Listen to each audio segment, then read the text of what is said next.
പിണറായി വിജയൻ പ്രതിപക്ഷ നേതാവായത് CPM-ലെ പലർക്കും അത്ര താല്പര്യമില്ലാത്ത കാര്യമാണ്.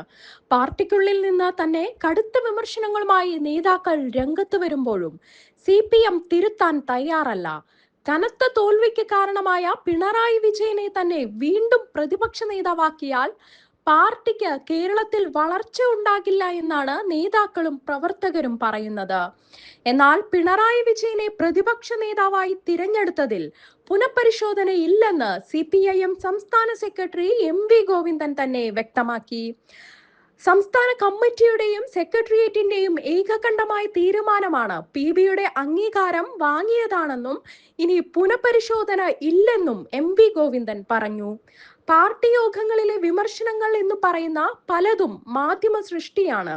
നിർഭയമായി അഭിപ്രായം പറയണമെന്നാണ് സഖാക്കൾക്ക് നൽകിയിരുന്ന നിർദ്ദേശമെന്നും MV ഗോവിന്ദൻ പറഞ്ഞു.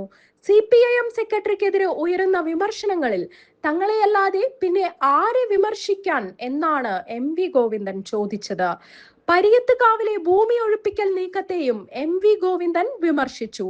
സർക്കാർ പുറമ്പോക്ക് ഭൂമിയാണെന്ന് രേഖയിലുള്ള സ്ഥലമാണ് അതെന്നും വർഷങ്ങൾക്ക് മുമ്പ് സർക്കാർ ഓഫീസുകളെ സ്വാധീനിച്ച് വളരെ പ്രധാനപ്പെട്ട ആളുകൾ ഭൂമിക്ക് ആധാരം ഉണ്ടാക്കിയെടുക്കുകയായിരുന്നുവെന്നും MV ഗോവിന്ദൻ ആരോപിച്ചു. ആ ഭൂമിയിൽ ആർക്കും പട്ടയമില്ല. അതിന്റെ ഭാഗമായിട്ടാണ് 2.5 ഏക്കർ സ്ഥലത്ത് 8 പട്ടികജാതി കുടുംബങ്ങൾ താമസിക്കുന്നത്. അവർക്കും പട്ടയമില്ല. ഇവർക്കെല്ലാം പട്ടയം നൽകുന്നതുമായി ബന്ധപ്പെട്ട നിയമ നടപടികളിലേക്ക് വരികയായിരുന്നു.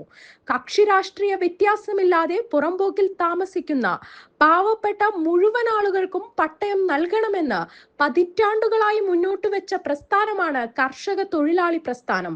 പുറമ്പോക്ക് ഭൂമിയിൽ പണിയെടുത്തു ജീവിക്കുന്ന കുടുംബങ്ങൾക്ക് ഭൂമി നൽകിയിട്ടുമുണ്ട്. ക്രൂരമായ മർദ്ദനത്തിന് വിധേയപ്പെട്ട് ഒഴിപ്പിക്കാനാണ് നീക്കം നടന്നത് എന്നും MV ഗോവിന്ദൻ പറഞ്ഞു.